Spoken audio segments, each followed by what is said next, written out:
Hello,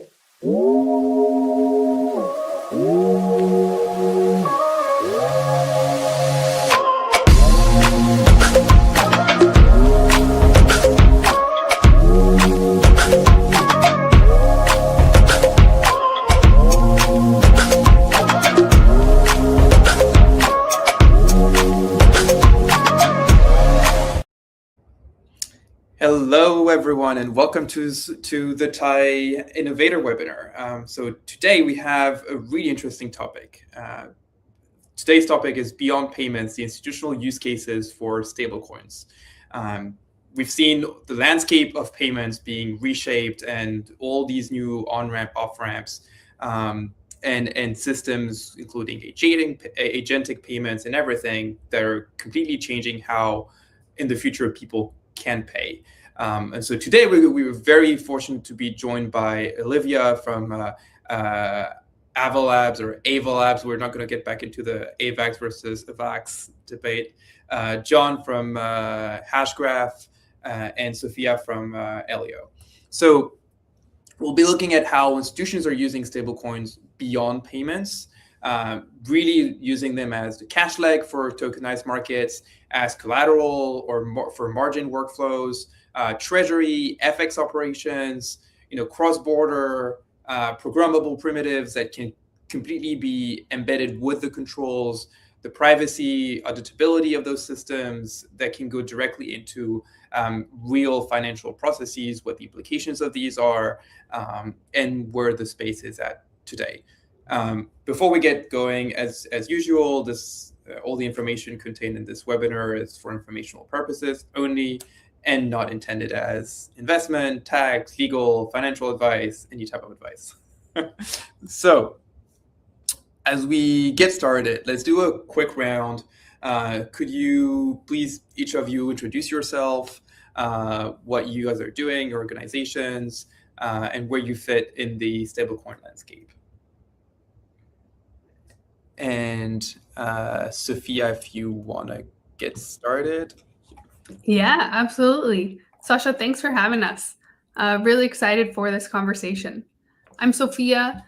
Aleo is a layer 1 blockchain that enables organizations to transact privately. Recently, we had launches with Circle's X Reserve product, USDCX, and with Paxos for USAD. These are both fully encrypted stablecoins that allow users to send private stablecoin payments anywhere in the world for under a second and about a penny. And this combination of trusted stablecoin plus private ledger accelerates use cases that otherwise on public blockchains are not really possible. So think confidential payroll, private B2B payments, and more complex financial operations around trading and lending. So looking forward to this conversation. Awesome. So nice to have you, Sophia. And John, if you want to go next. Sure, thank you. And I'm really excited for this conversation. John Kikko, I'm at Hashgraph. We are the engineering and investments arm of Hedera. And for the folks that don't know Hedera has both a public network that's been operating since 2018 publicly, and we also have a private network called Hashsphere. The two interoperates trustlessly, permissionlessly, and the pursuit of doing that sort of interoperability between our two networks, we were able to achieve true interoperability across all networks, including layer 1s and private networks, layer 1, layer 2s, and private networks. So what we really are trying to achieve is providing this ubiquitous layer of stablecoins in a world where we're only seeing more of these stablecoins across many, many chains. And so we believe a real cryptographic sort of solution that provides that sort of ethos of decentralization for these sort of important sort of infrastructure interoperating across networks is really key. So that's where we really look to sort of continue to provide solutions, and we can kind of get into this call a little bit later in terms of some of the use cases we've been working on. Awesome. And last but not least, Olivia. Hi, all. Thank you so much for having me. First off, Avalanche, for those who may not be as familiar, is a network of purpose-built layer one blockchains. They offer sub-second finality and also the lowest average transaction fees of all major chains as of March. And really, on the Avalab side, the goal is simple. It's really to enable better business outcomes by making Avalanche invisible to end users and powering products, as our chief business officer says, behind the scenes, the way that AWS powers Netflix, so that adoption is really driven by measurable economics as opposed to brand recognition. As for myself, I joined Avalabs from T. Rowe Price Group about 1.5 years ago. I lead our tokenization efforts at Avalabs. And what I'd say up front is that the institutional focus is far from new for us. Before RWAs became the dominant narrative, JP Morgan, Citi, Wisdom Tree, Wellington, and others were already building on Avalanche across POCs, pilots, and early production deployments. And that early conviction really gave us the runway to cultivate a strong ecosystem of tech enablement partners, many of whom are focused on stablecoins, and we can delve into today, but largely B2B and B2B2C companies that we actively plug into corporates, fintechs, neobanks, enterprises, institutions, et cetera, to help them unlock cost savings, operational efficiency, and new revenue streams by integrating blockchain in the back end. And so that's what we mean when we say we're building blockchain for business. But excited to delve into the conversation today and share more concrete use cases. Yeah, so let's dive right into it. So when you have an institution that comes in and says, hey, I want to explore stablecoins, what do they mean? What are they looking at, right? Aside from the, what people will be more familiar on the payments use cases. Yeah, Olivia, I can get started. I'd say when institutions say that they're exploring stablecoins beyond payments, I think treasury gets a lot of airtime. But most of the conversation, in my opinion, is really focused on the wrong half of the problem. So the dominant narrative is about improving external settlement with faster, cross-border wires or tighter FX execution, reduced correspondent banking costs. Of course, all of those are real, but in my opinion, the far more valuable opportunity is the internal coordination layer underneath of all of that. What I mean by that is that, global enterprises are sitting on literally trillions of dollars in liquidity trapped across their subsidiaries, currencies, and jurisdictions. And that's really capital they can't see, they can't mobilize it efficiently, and really can't protect in real time. Intercompany payments between entities of the same corporate group can take 3 to 30 days to settle. 40 to 60% of treasury bandwidth goes to data collection as opposed to capital deployment. Frankly, faster external rails don't fix that. The bottleneck is really the coordination infrastructure. And there's a company called Aerotech that I'm really excited about. They're building that missing layer on an Avalanche layer one, and they give a single real-time view of every liquidity position across every entity, currency, and jurisdiction, with the tools for a corporate or whomever it may be to act on it instantly. And there's an internal unit of account that enables immediate accounting entries between subsidiaries without even touching external banking rails. There's policy-driven automation to govern how the liquidity can move across the groups, and it integrates directly with existing ERP systems and TMS infrastructure, and really again installs that coordination layer I referred to that was always missing, but without displacing the architecture institutions already depend on. And the material, like the outcomes are pretty significant in that there's 20 to 40% reduction in trapped buffer cash. Settlement can compress from weeks to real time, and a treasury function that graduates from like reactive data to reconciliation to more proactive balance sheet optimization is really appealing. So when institutions say treasury, I think they typically mean optimizing more external flows, but I think the more forward thinking ones right now are really beginning to realize the internal coordination breakdown is where the real value is waiting. I think that's a really important point, and also leveraging the capabilities of blockchains that can be on 24/7, where like if you're a city group or something and you want to issue a loan or do like any kind of thing, and you need to wait for your branch in the middle of somewhere else in a different time zone or different location you need to wait for them to open up on Monday, right, during banking hours. Every time you add delays, and these pile up. Yeah. And I mean, you can look at case studies from the Starlinks of the world and others, a lot of consumer packaged good brands and others that again, are the same company but operate subsidiaries, across different jurisdictions. There's quite a bit of, ample opportunity to leverage better treasury functions. Yep. And John, would love to get your take on this. Yeah, no, just to add to the treasury side, it absolutely is an area of focus right now. With the programmability of this technology, you could really streamline operations. And I think with the Genius Act, it has really accelerated the sort of exploration and now kind of getting into their sort of production stages. But let's take a step back. Like when we think about stablecoins, and the majority of the use cases today is largely the cash leg of some sort of settlement of some swapping of crypto native tokens. And now we're starting to see a lot of tokenized real world assets on chain. And so we're seeing the cash leg to settle that piece. A lot of it could be for settling collateral margin and really moving liquidity across, for some of these large institutions, intra organization, intra company. Now we're starting to see more use cases around cross-border at the B2B levels. And so, I think that obviously will continue to accelerate. But I think what if I were to summarize where we're starting to see a lot of product market fit with stablecoins is really finding where there's large predictable fees that exist purely because of the legacy payment infrastructure that folks have been working on. And it gets more complex when you cross more jurisdictions.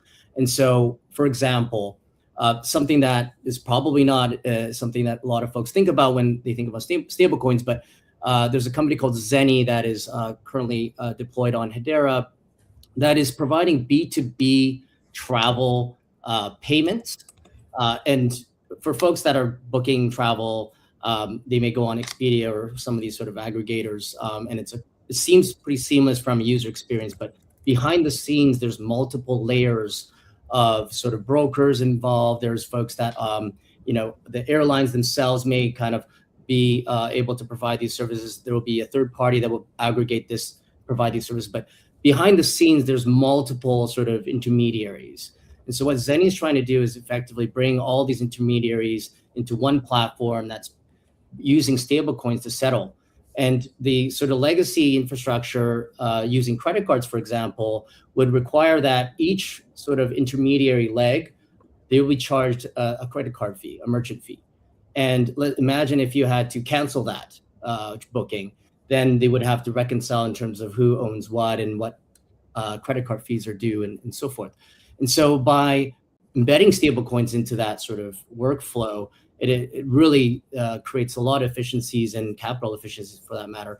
And so these are just, some other use cases that we're exploring that really solves this piece using stablecoins, not simply just moving funds across from one entity to another.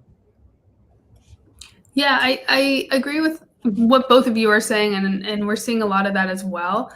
A couple points just to add to what's been said is, right, we are seeing a ton of excitement and demand around how do you facilitate the movement of global cash across supplier payouts, AP invoicing, and then having that liquidity on weekends and 365. One example I really like to use is Western Union. So Western Union, obviously in the business of remittance, and they enable people to send money across the globe instantly.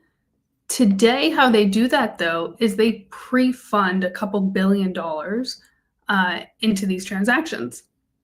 And they would much rather redeploy that float into other company initiatives, potentially stock buybacks, rather than pre-funding.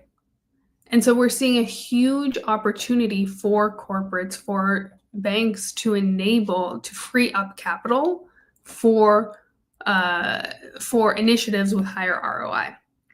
Some corporates are either choosing to use existing stablecoins, while others are going to firms like Braille, who I'm really excited about, who are doing an incredible job of enabling corporates to integrate stablecoins, their own stablecoins, for working capital efficiencies and global cash movements.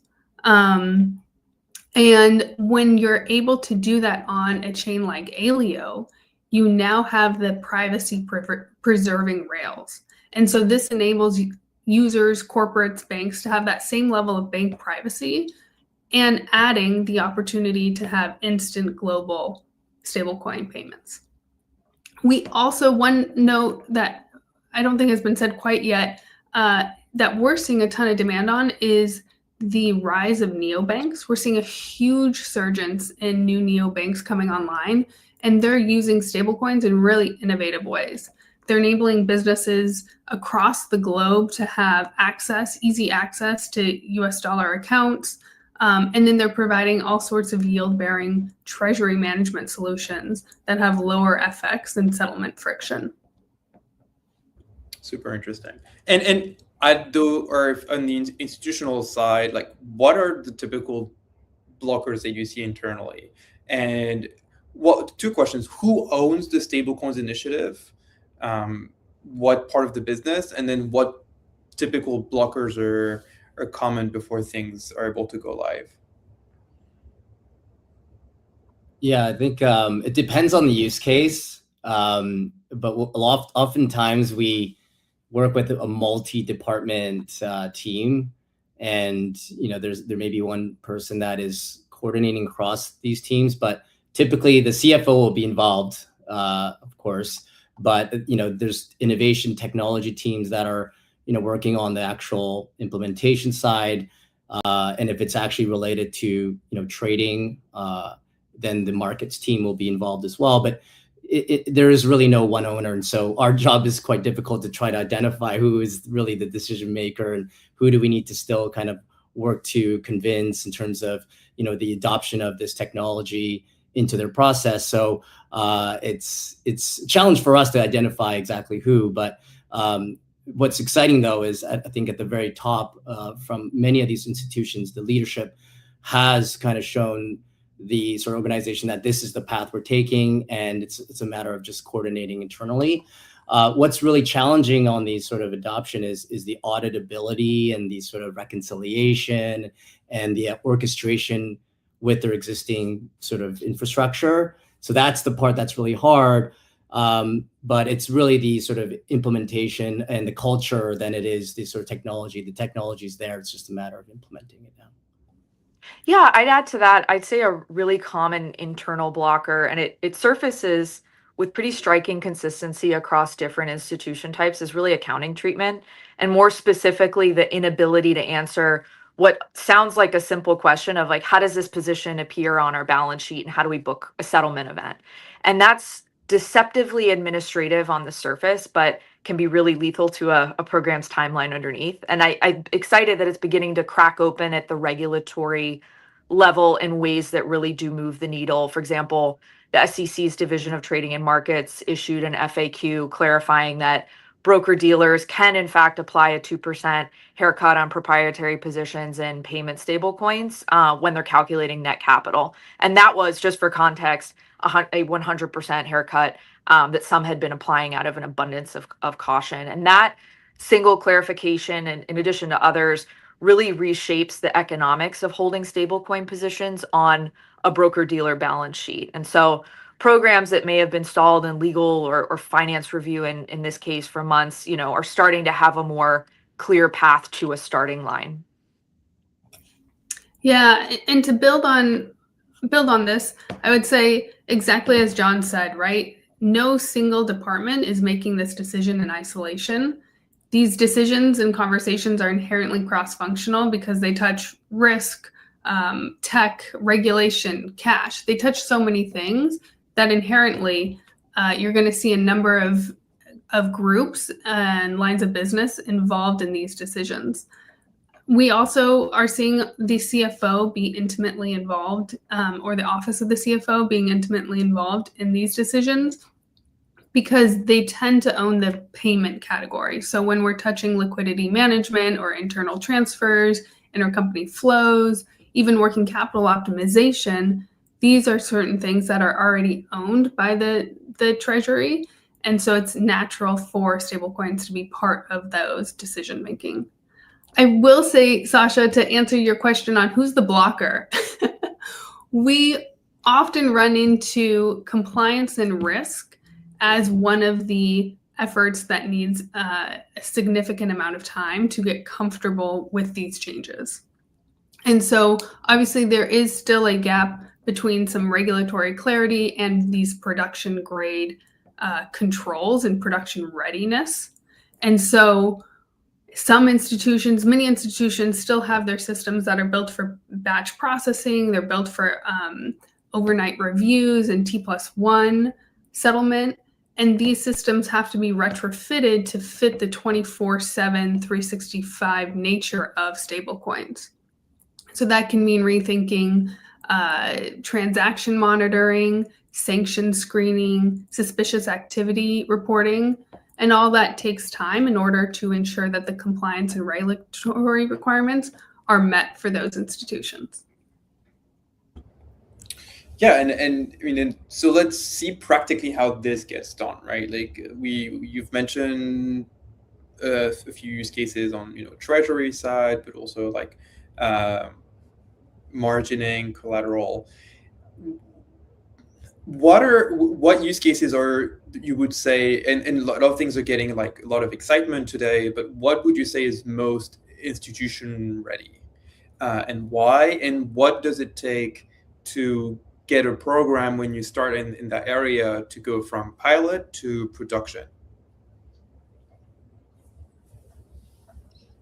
Yeah, I'm happy to jump in here. What we're seeing move the needle fastest and what is where there is a strong business case. And so we've worked with organizations across use cases, and where we find the strongest opportunity, especially for revenue or working capital efficiencies, cost savings, is what is getting done fastest. So there are a couple examples where we've been able to help organizations switch over to stablecoins, and they've seen an 80% reduction in their working capital because they're able to move to this 24/7 every day of the year and not have to pre-fund the accounts.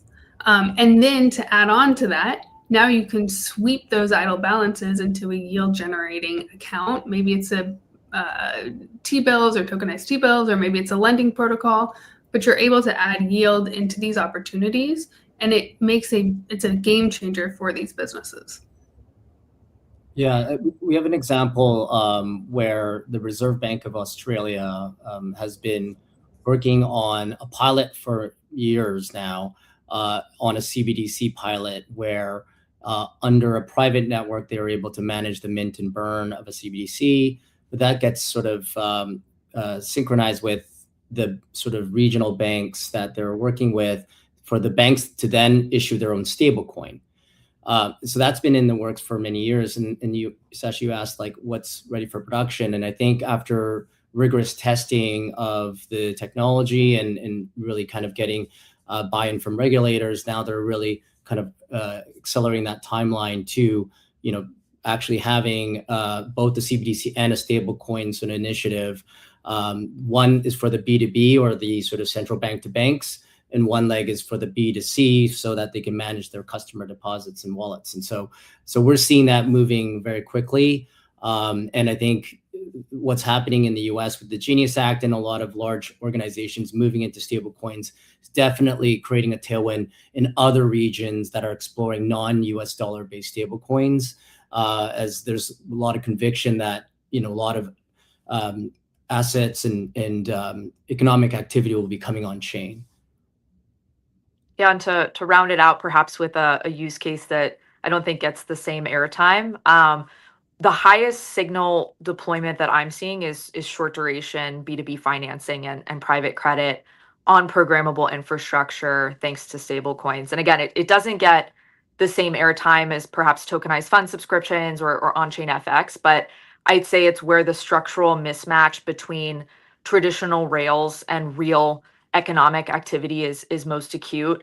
And importantly, like unlike public equities and other really highly liquid assets in efficient markets, private credit, specifically asset-backed finance and fintech lending, is still fundamentally constrained by its infrastructure. And I think the First Brands and Tricolor saga has put that into light. But it's really opaque, it's unstandardized, it relies on layers of intermediaries that add costs and friction across origination, servicing, and reporting. And you end up with a series of fragmented systems, manual workflows, delayed visibility into collateral, and real risks like double pledging and misreporting. And originators can only realistically draw down from facilities on a weekly rather than a daily or intraday basis. And only the largest asset managers can truly compete in this space because they have the floors, of middle and back office folks to support these flows. And so capital is not constrained just by credit quality, but also by the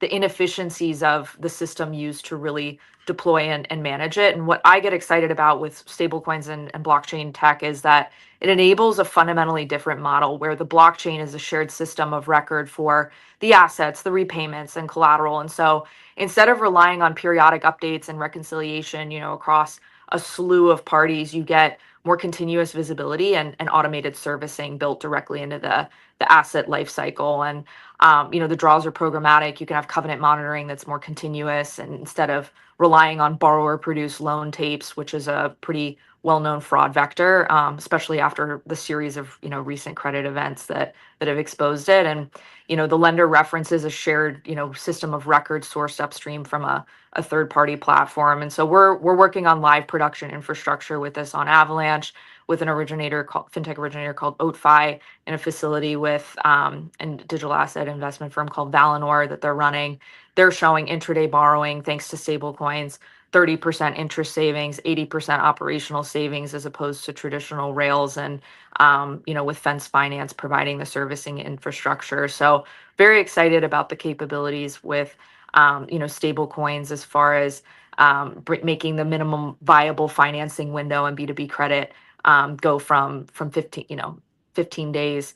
That was the floor below which traditional infrastructure couldn't really operate economically, but stablecoin native infrastructure makes the 0 to 15-day receivables window financeable for really the first time. And that's a net new category of high quality, short duration credit assets that institutions are interested in, and that only exists because the settlement layer can now move fast enough to really make the economics work. Yeah, and as part as moving things faster and being able to offer more competitive services and have reduced parts of the risk, right? These stablecoins are also being used as the cash leg for a lot of applications. And so Olivia, Avalanche has pushed a model whereby institutions can deploy purpose-built networks for tokenization and market infrastructure. Can you tell us a bit more about this, how it works, how it fits in the capital markets workflows, and what applications have you seen on this front? Yeah, and also just to clarify, as I mentioned earlier, Avalanche is a network of layer one blockchains that are purpose built, but the default isn't, to spin up a blockchain. For most institutions, the right starting point may very well be the public permissionless chain that we have. It's called our C chain. That's where stable coins, tokenized assets, DeFi primitives like the Aves, Morphos, Benkeys of the world already converge and at institutional scale. BlackRock, Franklin Templeton, Apollo, KKR, Vande, and so on already have assets that live there. And that's a network effect that's real and compounding, and that some institutions may want to tap into, day one. We have about 1.3 billion tokenized on chain, for instance, and most of that's on our public permissionless chain, just for everyone's guide.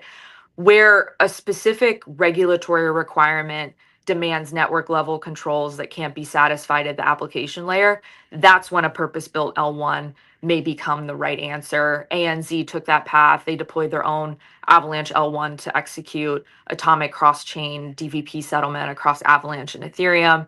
In that case, the FX conversion was between tokenized dollar stablecoins and was handled programmatically. And because of Avalanche's native interoperability, that was able to connect between both environments. And, that decision didn't create a liquidity silo. As for, in tokenized funds or capital markets workflows more generally, I'd say a DVP model should really have 4 pieces working together. First of all, finality comes first in my view. On chain, there's no, central counterparty absorbing principal risks, so that finality really has to be more architectural. just to put a point on that, Securitize more recently selected Avalanche for their EU trading and settlement system precisely because of the deterministic finality that Avalanche offers. And that's what the CNMVs, ECBs of the world and their oversight demands. With finality established, I'd say permissioning and identity become the next critical layer, right? Like token standards such as ERC 3643 or ERC 1400 bake jurisdiction limits and investor caps and so on directly into the instrument itself. You can encode AML screening into transaction flows as opposed to, them sitting as a downstream check. And then I'd say also running alongside that permissioning is also privacy. In our case, we have the encrypted ERC or ERC token standard that allows for confidential transactions with full auditability. So you can hide balances and transfer amounts, but also give, importantly, authorized parties selective decryption. And so, institutional counterparties require the confidentiality, regulators require transparency. In this case, EERC really satisfies both. And I'd say interoperability is what ultimately determines also whether a DVP model remains a closed bilateral system or can scale into, a capital markets network. And so all that's to say, this is the spectrum that Avalanche offers from the public permissionless C chain to a purpose-built L1 that can be connected natively. And that's really what enables for that scale to be possible and applicable for, DVP use cases. Mm-hmm. Yeah, and it's fascinating. It's varying. It's such a great advancement. I feel that we can say easily yes, those big institutions are using public blockchains, right, and are building things and are allowed to build things on public blockchains, right, and so there's a lot of uncertainty that is compressed significantly there. So, John. Another question that comes with stablecoins or tokenized deposits is buy versus build, right? Adopting an existing one versus issuing your own.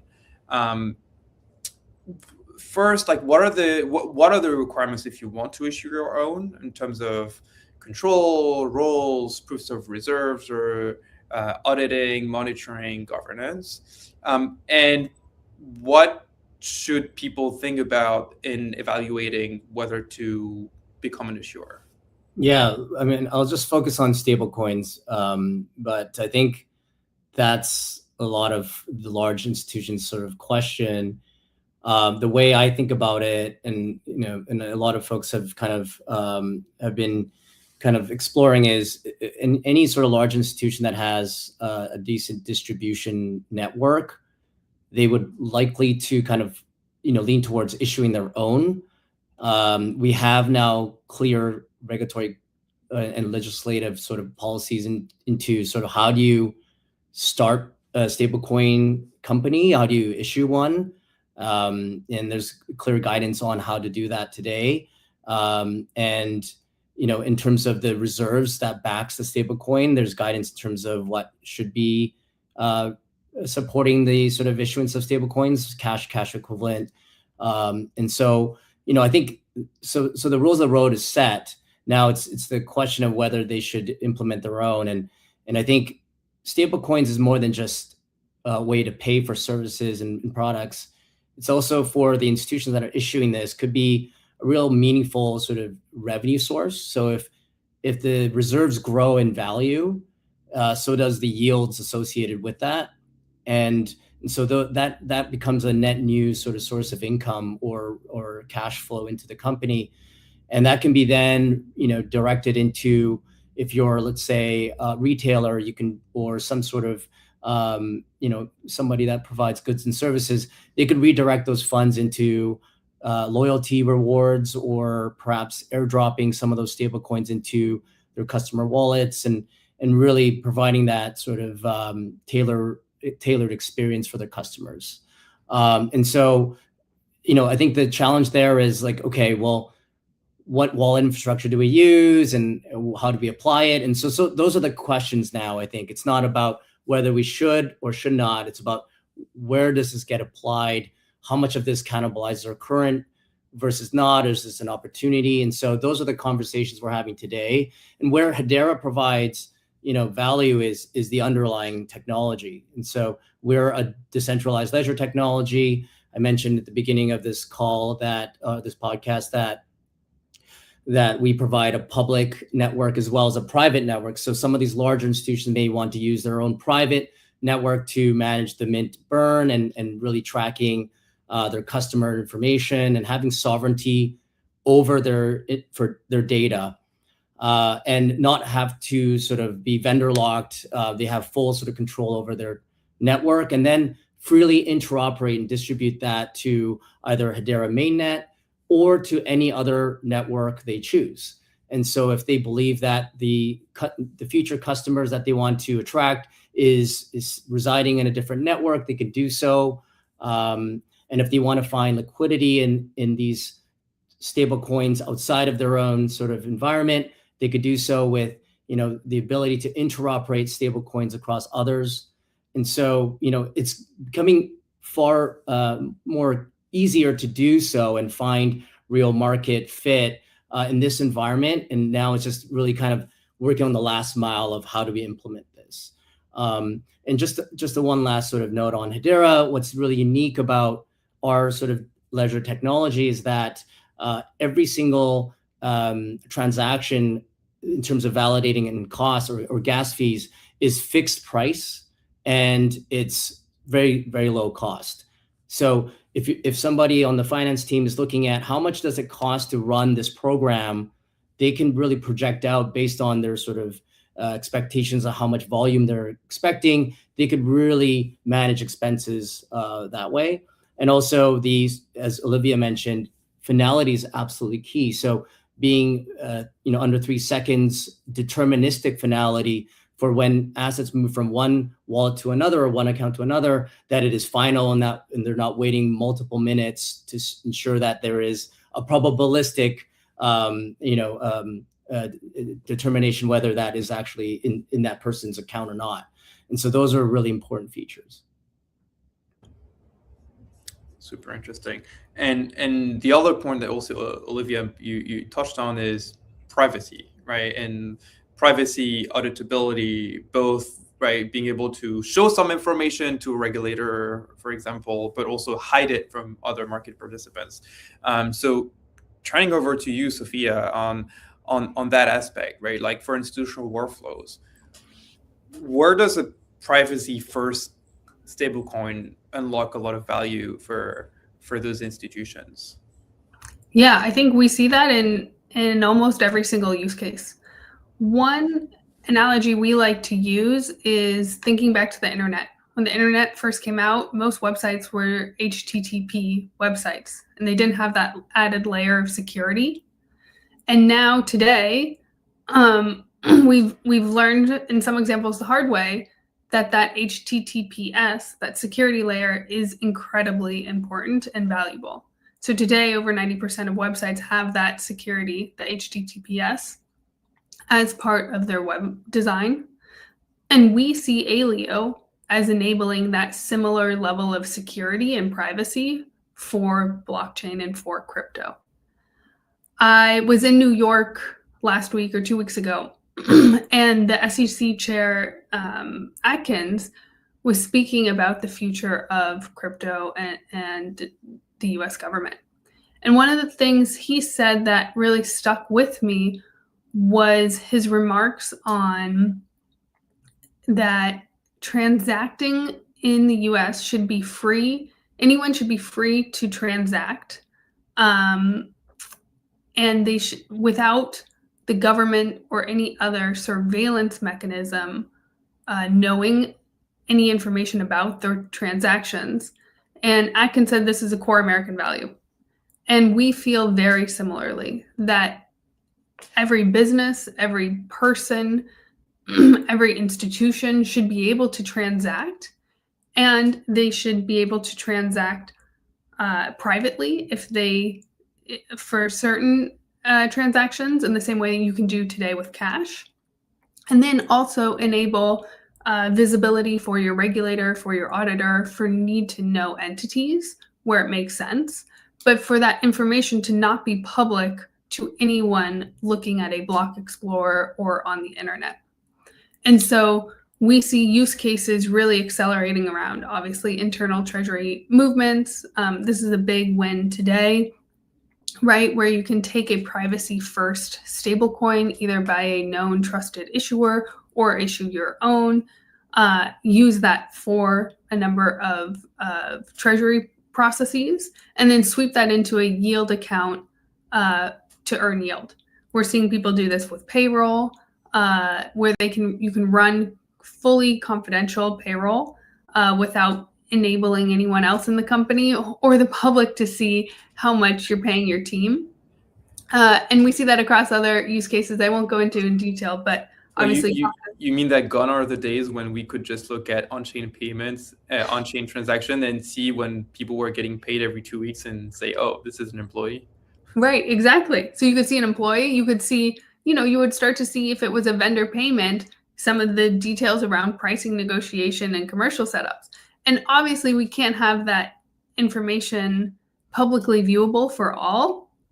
And so the question is, how do we set up systems so that it integrates with your existing ERP system or your existing books and record, and also enables you to have that speed, that scale, that efficiency that stablecoins provide? And so we've seen different parts of how you can have that sort of like multi-network settlement with privacy, with all the right controls. With now, when you put the whole thing together, how do you avoid, or is that a feature, the fragmentation of liquidity? And what are the risks in that ecosystem? How do you think about bridging? Where can this break? How do you think about having multiple legs when you start to have also like FX transactions and maybe going through a set of different current stablecoin currencies? What are the things to keep in mind there? Yeah, I'll touch on the interoperability part because I think I've been mentioning this throughout this conversation, but we believe that's an important part of all of this because we're only seeing more of these stablecoins being issued, and it's across multiple networks. And so if liquidity is being fragmented, or if there's trusted parties that are providing the important critical infrastructure to bridge these across networks, I think that's an area I think we can solve. And so we've been focused on that for a very long time. And at Hedera, at Hashgraph, we've incubated a technology in which we can do interoperability trustlessly, permissionlessly, effectively bridge without a bridge, and making deployment across multiple networks very seamless. So instead of having to integrate one-to-one network integration and then having to repeat that across every single network, you could do that with one integration through our network. And so this is something that we're looking to solve, and we believe this would, in a future where there's more complexity around stable coins, we believe this is a real key feature.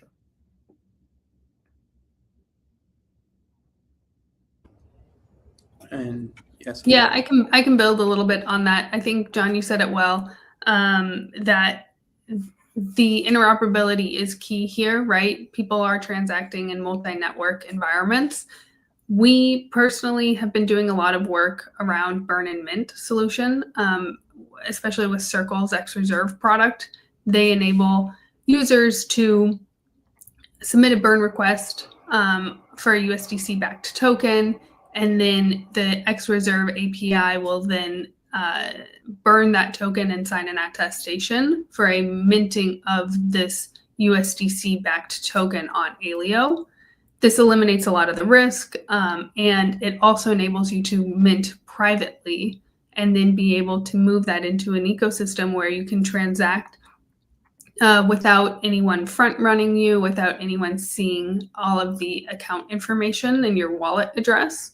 And we think that instance of, especially at the mint stage, enabling that to occur privately so that you don't see the recipient address, wallet address, is really beneficial for enabling people to transact and move money in an appropriately private way.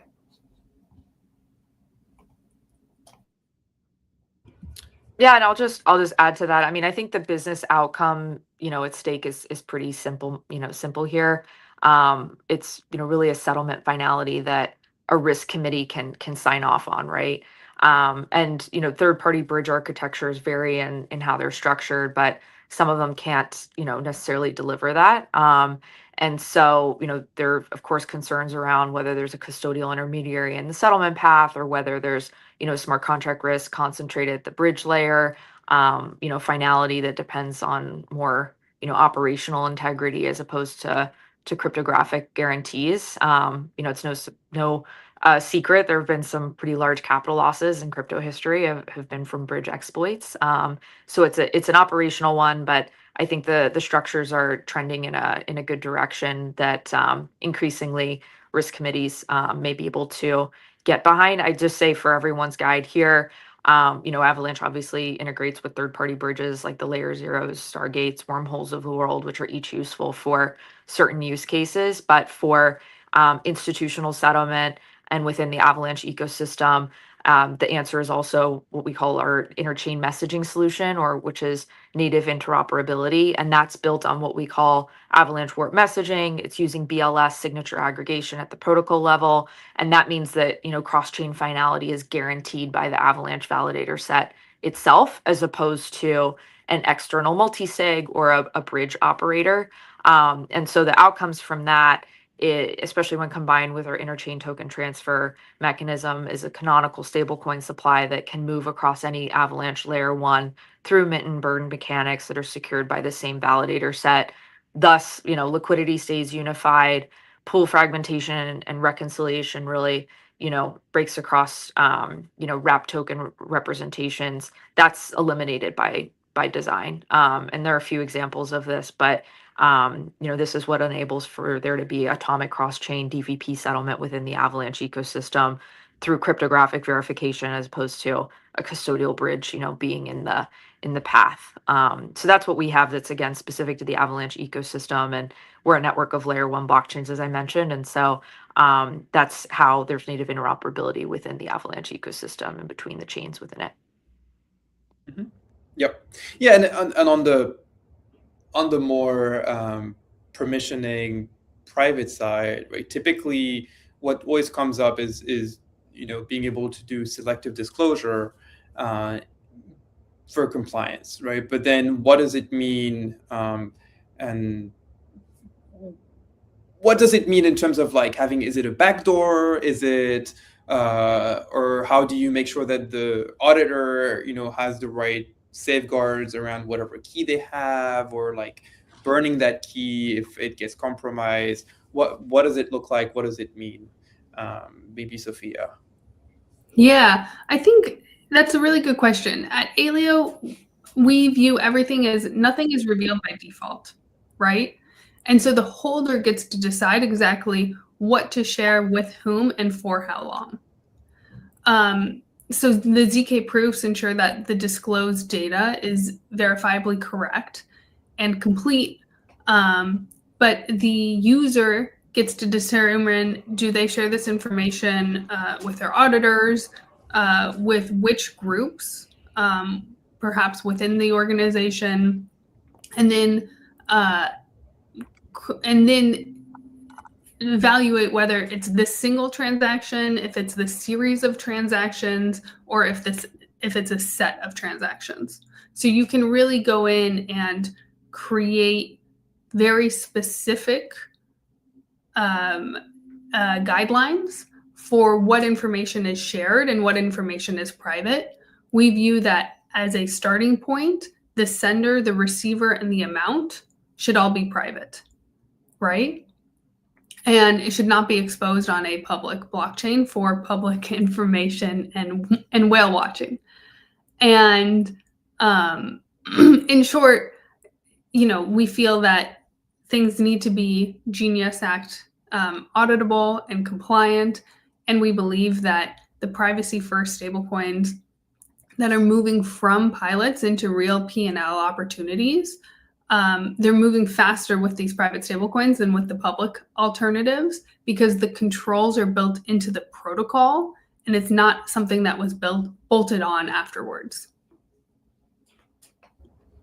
Totally. And I think one point on the whale watching thing, right? Because especially in the retail spaces, oftentimes it comes up as, oh, well, but it's great to be able to see what those institutions are doing. It brings in more transparency, right? But actually, no, because you don't know what they're doing off chain, right? And there might be statistically some signal in what you see on some wallets. But let's say I'm a hedge fund and I know that every time I move something from my wallet, people take this as I'm selling something. Well, I'll do this day in and day out, right? If me just making a transfer is taken as market signal and price and makes a price movement, I'll just take a derivative on the opposite, right? On the other side, close that position. Nobody knows about it, and in effect, what you just did is a bank transfer. You're not manipulating the market, right? So I think it's really important to draw the difference and also establish that, this is to also protect investors. It's not just to protect the institutions and the privacy of what they're doing. It's also to protect regular investors so that they don't get manipulated in obnoxious ways. So to wrap up on the privacy and the auditability compliance side of things, how should institutions really handle like all the complexity around that, right? Like, what should they be doing? Is it like a custom, super bespoke custom thing, or how do you think about whitelisting, permissioning, geographic controls of who can transact or what gets disclosed based on the geography, implementing travel rules, record keeping, right? And like, because a lot of the privacy aspects too, right, oftentimes where there starts getting frictions is, right, especially in the US ways of doing things is, right, you have privacy until, right, there's clear there's clear evidence that something wrong is going on, and then you should be able to lift some of that privacy to be able to investigate. So how should institutions think about this, and what does it mean for the types of products that you guys are offering? Yeah, I mean, I think I'm just adding to Sophia on the selective disclosure for compliance. And so at Hedera, we also have an in-network privacy solution, and that's really designed for that purpose. So depending on the regulator and different jurisdictions, you may want to keep the privacy of who's transacting what. Both of those are private, but it's selective in the sense that if an auditor or regulator says, I'd like to kind of take a look at who's been transacting this particular leg, this can be selectively disclosed. And that can be customized towards any sort of regulatory or jurisdictional rules. And so we have this sort of private public layer for a reason in design, so that some jurisdictions may require that all data is onshore, that the node operators must be within the same country or within the same sort of area. We can provide all those customizations, at the same time interoperate where perhaps there's capital market activity in a different network. We have the full sort of tooling to be able to do that. Now, Sacha, you mentioned a lot there, and so I'll just kind of focus on, I think we're working hand in hand in solving these problems. The technology's there, and across the three of us, I think we can solve all these different problems. It's really about, okay, let's focus on the low-hanging fruit. A lot of it's commercial related. Where do we see the largest impact from a commercial standpoint? And what are the sort of the very highest level of the organization? What are the priorities? And so we're starting there. And as we go on this journey together, we discover that, hey, this is an area that we need to think about. And, and the areas that we talked about in this conversation about like what goes wrong, those are the things that we discover along the way. But the technology can solve a lot of this already. It's more about the administrative side. It's more about the sort of reconciliation, auditing, and orchestration side. And so I'm really glad that our sort of industry has really developed all these institutional grade privacy solutions. And it's just really now about implementation. Yeah, and I can add to that. I think that token standards are really solving the transparency problem that has historically kept regulated institutions off public blockchain infrastructure. Obviously, public chains are open ledgers, so every transaction, be it notional size, counterparty, settlement amount, can really be observable by anyone. And obviously, for a bank or an asset manager, that's a front-running risk, a client confidentiality breach, like a regulatory exposure all at once. And the standard workaround has been to operate on a private chain, but private chains obviously can sacrifice liquidity depth and a counterparty network and so on that make the infrastructure worth using. In our case, and I mentioned it earlier, the token standard, the encrypted ERC or EERC token standard, addresses that trade-off at the token standard level. So balances and transfer amounts are encrypted on chain. So position sizes and flow data may remain confidential to outside observers, but with, again, a dedicated auditability module. So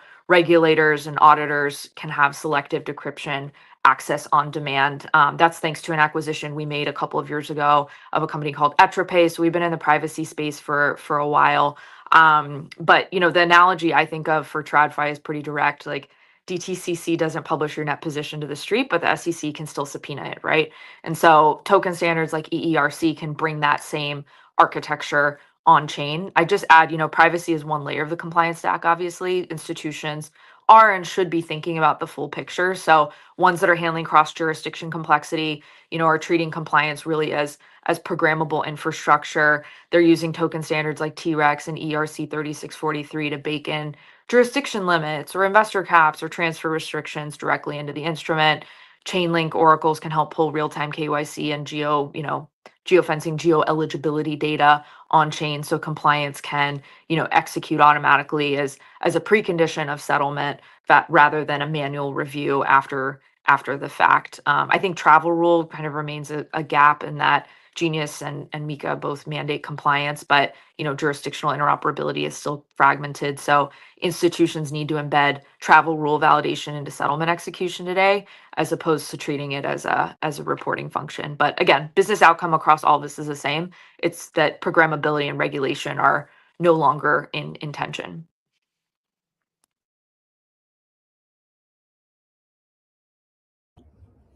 Yeah.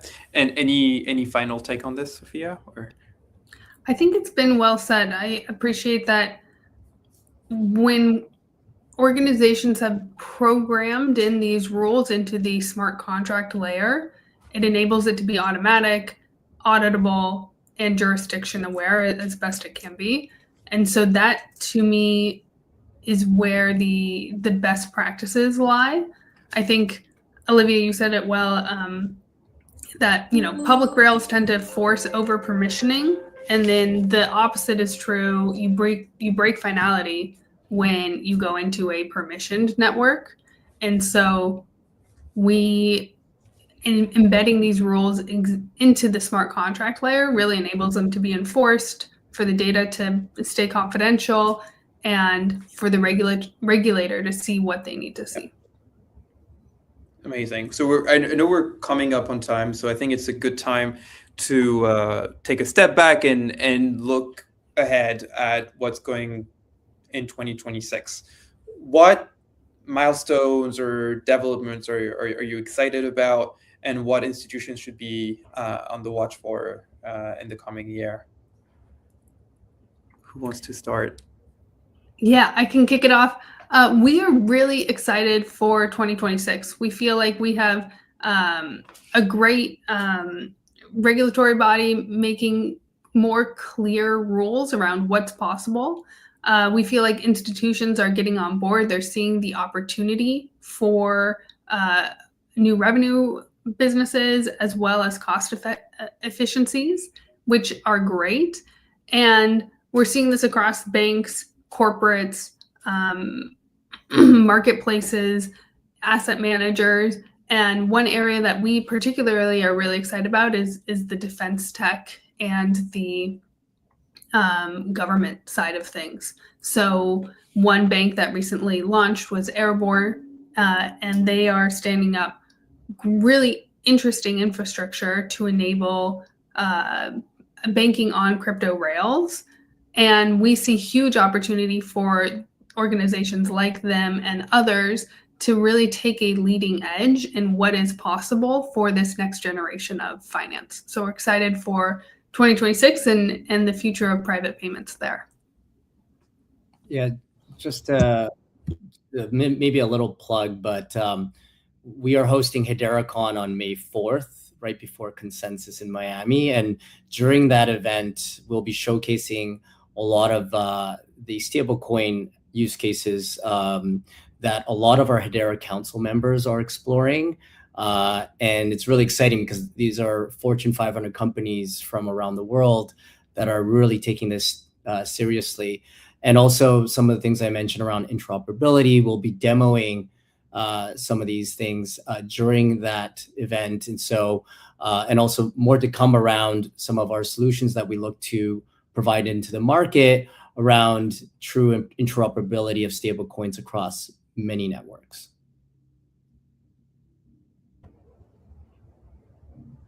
I think we, Sorry about that. Very excited about the rest of 2026 for Avalabs. The first thing worth watching from us is really our focus on embedded finance infrastructure, and that will be hitting its stride. We're working with companies like stablecoin yield product provider OpenTrade, cross-border payments player Axiom, which is processed north of $1 billion on Avalanche and is eliminating pre-funding requirements for MSBs and PSPs. And other, again, embedded finance infrastructure players that are offering yield products, public market infrastructure, and stablecoin payment rails, available to fintechs or neobanks through simple APIs. Very excited about watching these primitives really stacking into a single seamless user experience. The second area I'm very excited about, and I alluded to earlier, is private credit really earning its institutional reputation through performance. I mentioned the OAT5 facility with Valinor, again, a live production template for short duration, working capital financing, showing, 30% reductions in cost of capital, 80% reductions in operational overhead as opposed to, traditional rails. I think every month that track record and others' track records compounds, it creates a more powerful data set, and will inform how allocators think about on-chain private credit and how stablecoin infrastructure changes it. And again, the thread running through these is the philosophy at the heart of what we're building at Avalabs, which is, Avalanche is a network of purpose-built L1s with sub-second finality, low transaction fees. But, the goal for us, and I think the others on this call, is really not to win a tech benchmark. It's to make this infrastructure invisible and infrastructure powering products that, are behind the scenes the way AWS powers Netflix and really indispensable to the operator and, not visible to the customer. And again, really seeing adoption that's earned through more, measurable economics as opposed to just marketing. Awesome. Yes, and we've been trying to shout this for years and decades, but yes, finally getting into a world where you don't need big, huge teams to do reconciliation. This can be automated. Well, wonderful. Well, thank you all for what you're doing in the space, for being part of that infrastructure that's been built to create better and financial services and rewiring the entire finance ecosystem. That wraps it up for today. So please stay tuned for the next webinar. Thanks everyone for joining us live or looking at the recording, and we'll see you next time. Have a good one, guys. Thank you. Woo!